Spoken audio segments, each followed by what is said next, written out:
Hello, Poetry Peeps. What a morning. The weather, for I don't think I've given you a weather report for a while, is very bright and extremely hot.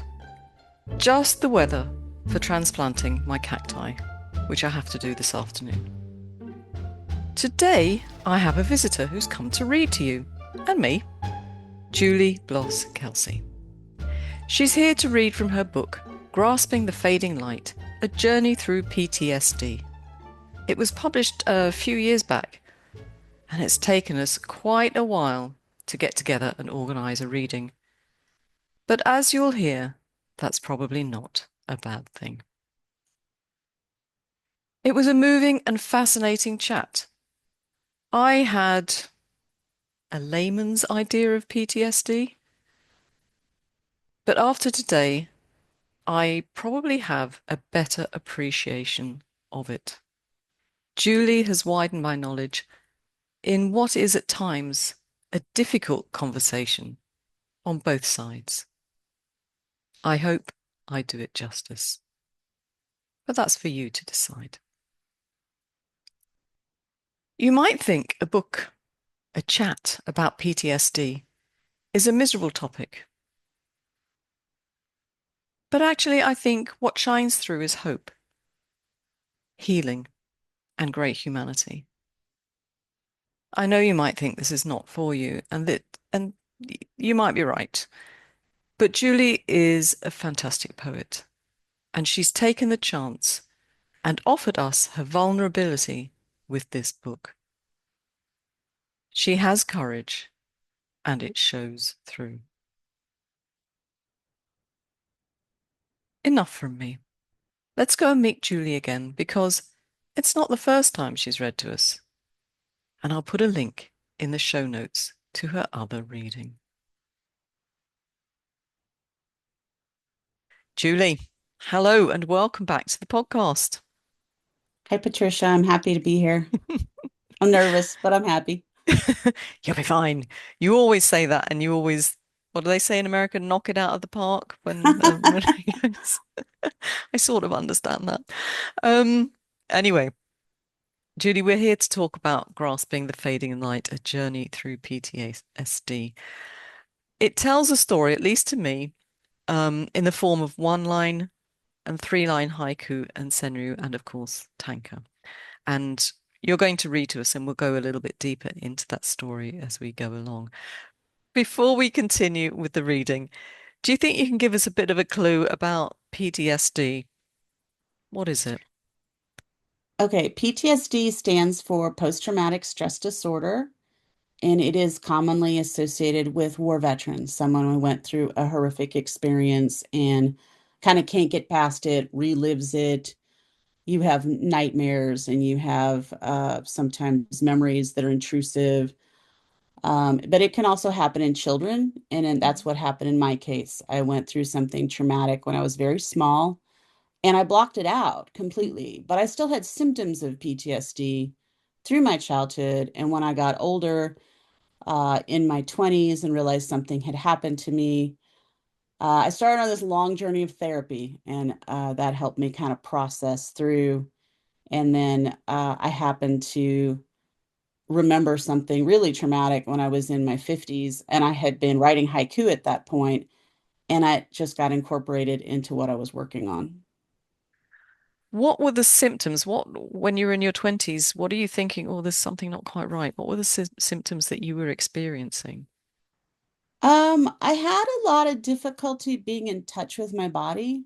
Hmm. I spend a lot of time kind of living in my head and not Hmm. really being in touch with my therapists have always worked with me on grounding, try to feel the roots beneath your feet and try to Hmm. feel each joint in your body or Hmm. relaxation exercises that are Um, somatic. That's one thing. Um, Nightmares. I have nightmares about things, or I'm easily startled. hmm. But in my 20s, mostly what I realized is I felt a lot like I was inside out, and I don't know how to explain that much better, except that I was always looking out to other people to validate my experiences. I didn't have a real confidence about what I was experiencing. Hmm. And I didn't feel very, I think I always felt a certain amount of anxiety. And I was traveling for work when I was in my 20s.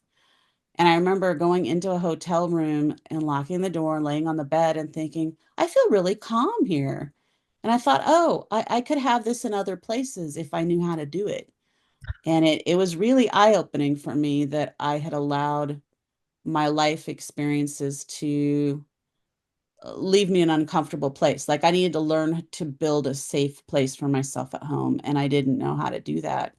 Okay. And that's a lot of what my journey has been about because I didn't know how to live in my own skin, I guess is the best way to put it. Mhm. But you had no problem communicating, interacting with other people. It was a sort of internal thing. I did have trouble in relationships. Okay. I especially if they came anywhere close to sex. Hmm. My first boyfriend, serious boyfriend, anytime we would even get remotely intimate, the next day I would break up with him. And I didn't see a pattern in it at all. And he was the one who had pointed out there's a pattern here. And I went, oh, oh, I guess I should figure that out. One time we had a fight and I went and sat in his closet, which I think is that was me kind of reliving trauma from my Hmm. childhood. It was I wasn't in the healthiest place. Phil, if you're out there, I'm sorry I was so difficult. Um, yeah, that was early in my life. Oh, yes. And I guess before you realized that you had this trauma in your I didn't past. realize the extent of it. I didn't Uh-huh. realize how it was influencing my relationships. I didn't realize I wasn't focused on, I didn't have an internal sense of calm the way I do Yeah. now. Hmm. And I'm not saying I don't get nervous or anxious because Yeah, anybody yeah. who knows me knows I do, but I internally was very churned up all the time. And I didn't realize it. That was kind of my norm. Wow. And then when I got older, I realized it. Like I said, starting with that one trip for work, and Hmm. then um, yeah, it's been a journey for sure. And you don't get over PTSD. I mean, I guess some people maybe would say they did. This will be with me my whole life. Hmm. Certainly, the impacts of it are much less now that I understand what happened to me. I don't know everything that happened, but I Hmm. know enough and I could move forward.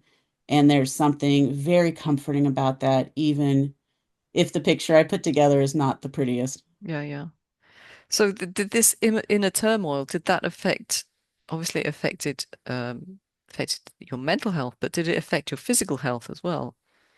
Yes, I have migraines. I would have had them anyway. That's in my Okay. family. Hmm. But when I get migraines that just will not budge, they don't respond to medication, I'm usually like, yeah, I'm probably processing something new. Oh, Yeah. joy. Um, yeah, I convert. I was a somaticizer, I converted it all to Mhm. that. I have a hard time sometimes experiencing emotions, strong emotions. I do better now, but I used to just go straight into having a migraine because I just couldn't, my body didn't know what to do with it. Yeah, yeah. And yeah, still working on that too. Hey, but as you said, you'll be working on it for the rest of your life, but you have coping mechanisms, I guess, now, so I that's do. handy. It's really I that's one of the reasons I'm so happy that you're allowing me to talk about it is that for people out there who are alone and experiencing symptoms of PTSD or really any sort of trauma, there's a lot of support out there. It's very hard to reach out to other Hmm. people, but it's very rewarding. It's incredibly rewarding to do that, to not feel alone in it and to have other people who speak your language and you don't have to explain yourself all the time. And people look at you kind of funny, like, well, what is that? And it's like they get it right away. And that's been really nice. I'm currently working with a trauma specific counselor, Hmm. and it's been really interesting, finding out other things about myself. She forces me to look at things I wouldn't normally look at. And Hmm. yeah, like I said, it's continued to be a journey. So I feel a little guilty in my title of my book that makes it sound like the journey is over because it certainly is not. And we'll, I'm sure, come on to that. So, Julie, while you were talking, a couple of things popped into my head. The first one was, how did you know it was time to seek help? And the second one was, and I think you said it to me, whether it was now or off air, you said you have a support group. It's been great. How easy was it to reach out to a support group? Because I think it must take courage to do both. Yeah, I first looked into therapy when I was in college, Hmm. and I went through a number of therapists actually before I found someone who worked with me on PTSD. I didn't originally realize that's what I was going to therapy for. Hmm. I just knew that I don't know, I felt like I needed help sorting things out. My relationships were very dramatic, as I Hmm. said, Yeah. and I was having trouble figuring out what it was I wanted to do with my life. And as time went on, I found therapists who could work with me on PTSD and eventually got diagnosed with that. But I didn't reach out to do specific trauma work. Gosh, I was actually in a trauma group. It was not that long ago. Okay. And that had to do with I'm trying to remember what really motivated me. I felt like I needed something more. The therapist I had at the time was not a trauma therapist. She was nice, Hmm. but I felt like I wasn't. Sometimes I feel like therapists, they want to work from your current situation in, and I really needed someone who could work from little kid up. Okay. And I had tried a therapist here. I had a therapist I really liked when I was in grad school, and then when I moved up here, I couldn't find someone who did the same type of work. And I tried someone here who did that type of work, but it didn't work out. And when you have memories that you've lost, sometimes therapists try to put those stories together for you. Oh. And I've had that happen twice, and it is not right, but it does happen. And it was really, it adds to the trauma to have Hmm. someone take over your story because you're like trying to figure it out, and no one else can do it for you. You have to really work through it on your own. And Hmm. so after that, I was a little gun shy here. Okay. And then, but it was in the back of my mind. And so I wound up going to, I don't know, I found this person online and just Hmm. wound up going to a trauma group. Um, and we actually met online, which was interesting. But all these different women, it was a women's support group. They'd all Hmm. had trauma, but it was different things and different ages. Oh. And it was nice, you know, to see other people and know that you weren't alone. Hmm. And then there's another group that I attend sometimes that is, it's actually specifically for Catholic people with PTSD. It's a really little group. And the guy who started it is just awesome. Hmm. And that was helpful too. Um, I went to one meeting there, and one time there was a war veteran there.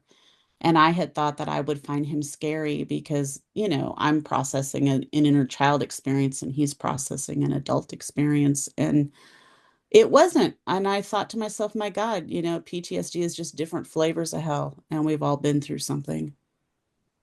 Oh, that's an interesting phrase. Different flavors of hell. I must write that down before I forget. Um, Julie, thank you for being so open and honest with us. We should probably slip back to the book, and I should tell people that this book, Grasping the Fading Light, was a winner of the 2021 International Women's Haiku Contest at Sable Books. And I believe Carla Ramesh, who was the final judge, said, the poems are strong and forceful, and at the same time gentle and honest, as we will hear. Quite agree with her. She's quite right. And the title, Grasping the Fading Light, A Journey Through PTSD. Well, we know about PTSD, or we have some inkling about PTSD now. But what about the first part of the title, Grasping the Fading Light? How did you come up with that? Where does that come from? Grasping the Fading Light is one of the poems in the book, and I will read it for you. Yes, please. Grasping the fading light, bare talons of an old oak. Grasping the fading light, bare talons of an old oak. And I felt like it was really an apt description for what I was going through with PTSD. Not everyone who has PTSD has missing memories like I did. Hmm. But for me, my experience was that every time I would remember something new, it was awful. And I would have to reprocess all of it all over again and figure out, sort it out in my history, figure out where to stick it. And Hmm. it was so overwhelming and so upsetting. And I was still trying to look for the good in the world, but it was really hard. Hmm. And that's what that reminds me of and why I included it. I felt like you're trying to hang on to the light, but it's really hard. And it strikes me again that you're doing this. I mean, as you said, you're doing this sort of from your 20s onwards, but in more recent years, you've been doing this and bringing up kids as well. It must be really hard dealing with your inner child and bringing up Yeah, children as well. I've tried to explain things. I have three children, and I've Yeah. tried to explain to them as much as they're willing and capable of hearing. Hmm. But I was terrified of hurting them with this. Mm. I would try to cry quietly or go out on a Yeah. ride with my husband and talk to him about it. I didn't want it to influence them, and my apologies, kids. I know it did. I never wanted to hurt them, but I Hmm. know it did. Really? And I also know there wasn't anything I could do about that, but it doesn't make it easier. No, it does not make it easier. You're quite right. Julie, let's hear a selection of poems from the book.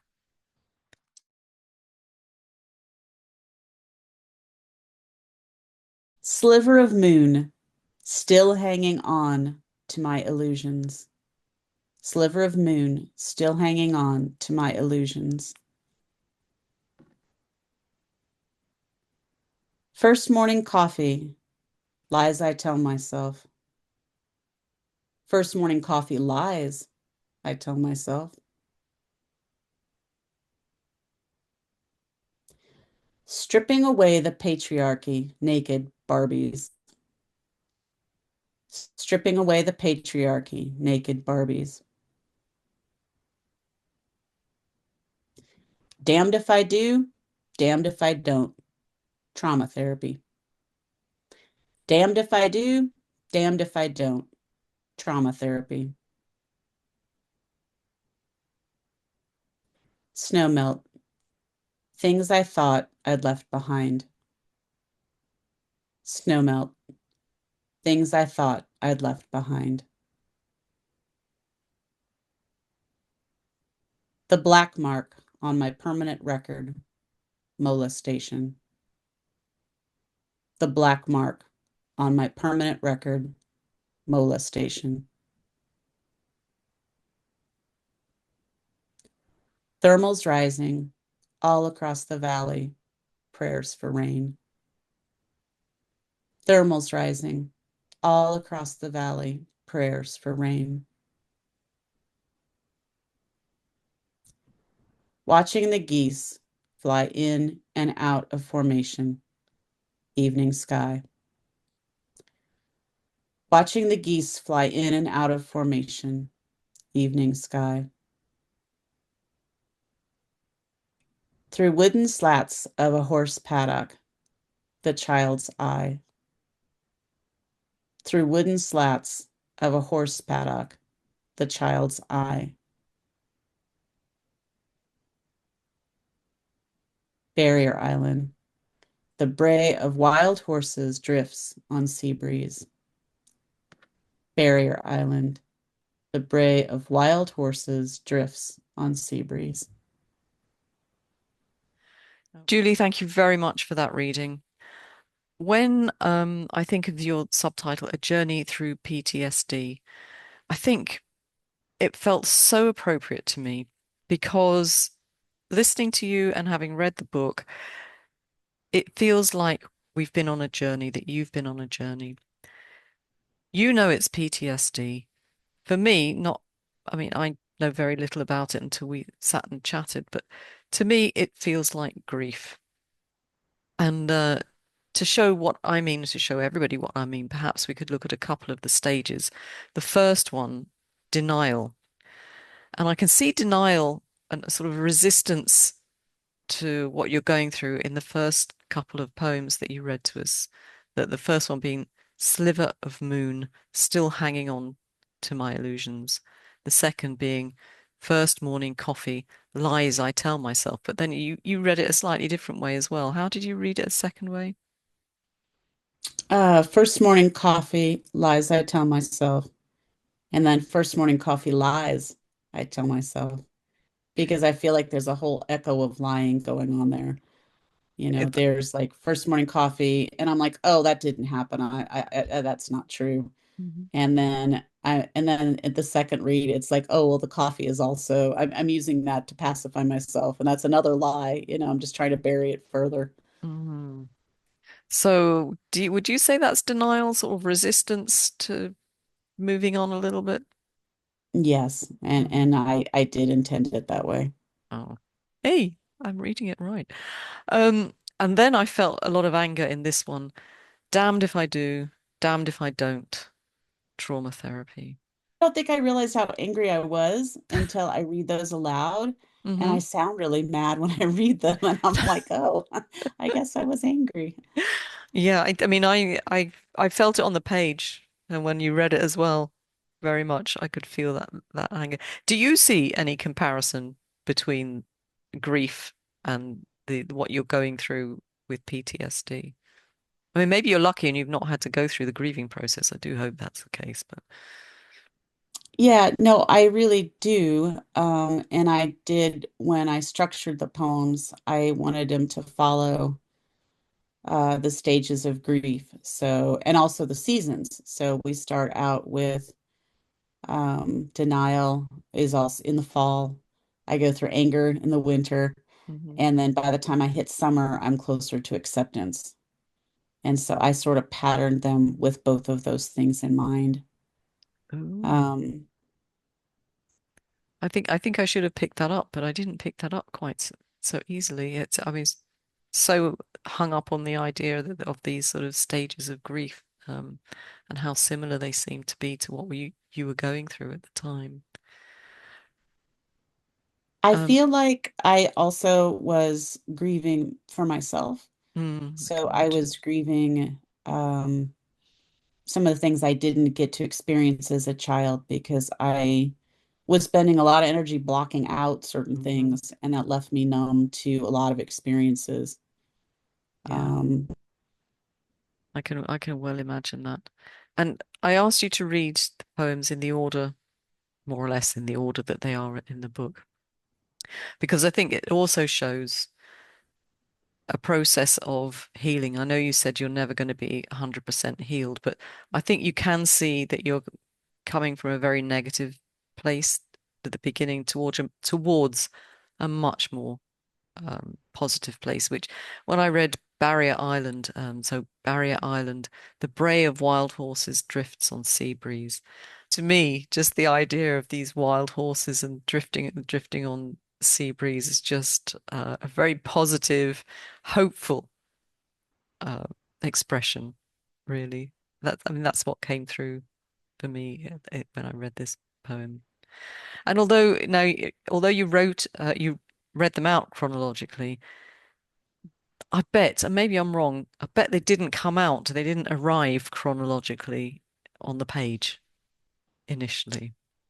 yeah, I didn't set out to write a book about trauma. Hmm. I started writing haiku poetry after the birth of my daughter in 2009. Hmm. And it was just what I was writing at the time. And Okay. so I got to where I had about 10 years of poetry and I had quite a few poems published. And I'm like, I don't know how to organize this. And so I laid all the poems out and I'm like, okay, here's these really sweet poems that are about motherhood. Hmm. And those became my first book, The Call of Wildflowers. Hmm. And then the rest of them were a big chunk that I called the pensive collection because they all just sounded pensive to me.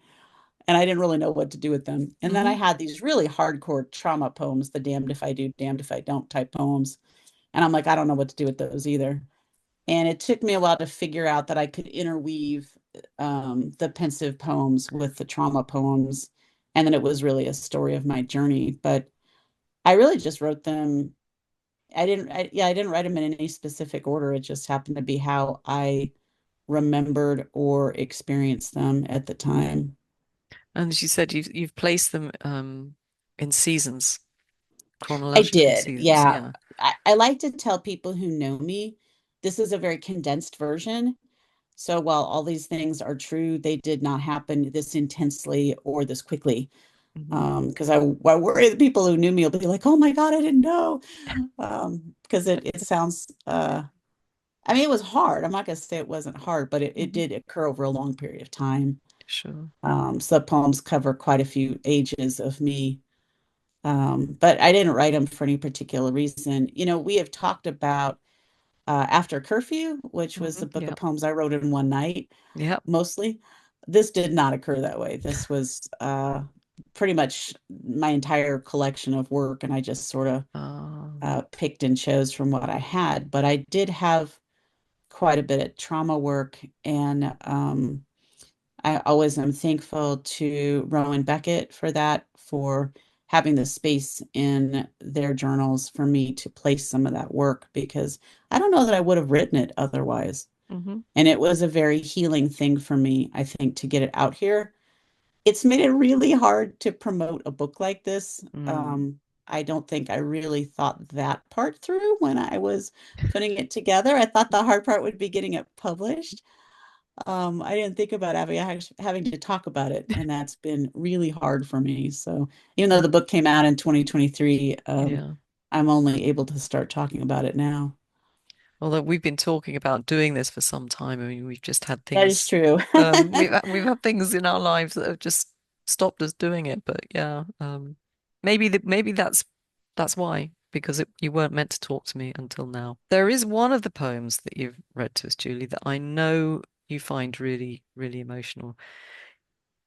If it's okay, I'd love you to read it to us again and maybe tell us a bit about it. But I understand if it's just a bit too much. Yeah, this poem is deceptively simple for other people. It's the hardest one for me out of the whole book, and it is watching the geese fly in and out of formation, evening sky. Watching the geese fly in and out of formation, evening sky. And for me, that is what it felt like to try to reorder my memories. So I remember the day I wrote it. I was sitting in a parking lot waiting for one of my kids. I would spend a lot of time waiting for my kids. And I was thinking, I don't know what's real. I don't know which of these memories is real. I don't know which is false. I don't know how to order this. I don't know how to live like this. And that's actually the hardest poem in the book. Even though other ones look like they should be much more painful to read, it's that one. Getting all choked up again here. Oh, well, thank you very much for sharing it with us. Well, Julie, we've heard one-liners, we've heard three-liners, but I can't let you go without hearing a couple of the tanker you've written for the book. I've chosen a couple, and they're both from fairly early in the book, which I think still show you in the early stages of the process. Would you read them to us, please? If I let go, the whole world will fall to pieces. Shattered snow globe. If I let go, the whole world will fall to pieces. Shattered snow globe. And the other was in the waiting room. I searched for any sign of my recovery. Such bright stripes on this clownfish. In the waiting room, I searched for any sign of my recovery. Such bright stripes on this clownfish. Thank you, Julie. Really powerful imagery in both of those poems. I think, if I'm honest with you, I think If I Let Go is my favorite in the whole book. But I'm interested to know, as someone who doesn't really write tanka that often myself, how did these come to you? Did they come to you in separately in three and two lines, and you sort of blended them together and worked on them? Did they come fully formed and you thought these, it just they're naturally tanker? How did they come to you? Do you remember? Well, I have to be honest here. I see myself as a haiku poet. Hmm. So if I write tanka, it usually is because I couldn't fit it into a haiku for some reason. Yeah. Um, so that's generally how that comes for me. The clownfish poem came as it is. That's Okay. how it came to me. Um, it didn't cause me grief. The Shattered Snow Globe was a really tough poem, and I spent a lot of time on that trying to sort out whether it was a haiku or really a senru or whether it was a tanka, and I Hmm. just didn't know. And I kept trying different ways of lineating it, and it Hmm. took a really long time for it to become in this form here that Well, you see in the book.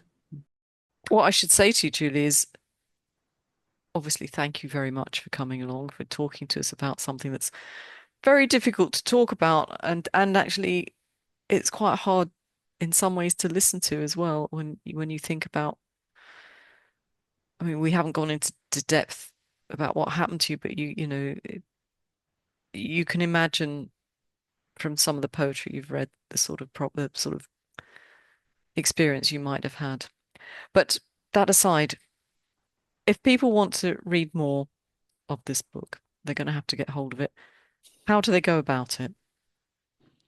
You can find it on Amazon. Hmm. And if you want a personal copy that I sign or something, you can contact me. Um, I yeah, you You've could got find a website, haven't you? I do. Yeah. Somewhere on there is my email address. Okay. I will put the website. I'll put the Amazon link and I'll put the website in the show notes so people can go back to it. And as we've alluded to, this getting together of ours has taken a wee while. Um, so I just wanted to know what's next for you, or what have we missed in the period that it's taken us to get to this point? I think I talked with you about I am the current secretary at the Haiku Foundation, and Yeah. so I'm spending a lot of time with my new to haiku column, Hmm. exploring various aspects. I still feel like a newcomer to haiku, even though I've been in it a long time at this point. Hmm. And I really like meeting other haiku poets. It was something I started doing during the pandemic. I like to have other poets give advice to new poets. What do you think new poets should know? Hmm. Is pretty much what I like to cover and get people involved in the community. Um, yeah, so I've been focusing a lot on that. It is actually a very interesting column. I refer to it quite a lot because, you can learn so much from other people, even if you've been doing it for a while, like you and I have been doing. There's still new things to learn. So, I learn something new every week. I learn something new every time I speak to another poet. Um, so thank you for this reading. Thank you for the work you're doing at the Haiku Foundation because you're also a member of the board over there. So, Julie, I thank you from the bottom of my heart for coming along today. I thank you for writing the book. Um, it's a beautifully written book, and people, as we've said, it's a hard topic, but that doesn't mean that the poetry isn't beautiful. It is. It's beautiful poetry, and I thank you so much for writing it, for coming along today, and for being so open with us. It was great. Thank you. Thanks for having me. Pleasure. I'm reminded of the phrase, whatever doesn't kill you makes you stronger. I forgot to ask Julie if she thought the experience she's having is actually making her a stronger character. But what I am sure of is that she is a determined person. She realized she had a problem and she's taking steps to deal with it. That's all we can ask of ourselves, isn't it? So that's it for this episode. Your mission, should you choose to do it, is to tell people all about it. I think there'll be folks out there who'd benefit from knowing that there is help if you choose to seek it out. Tell the world.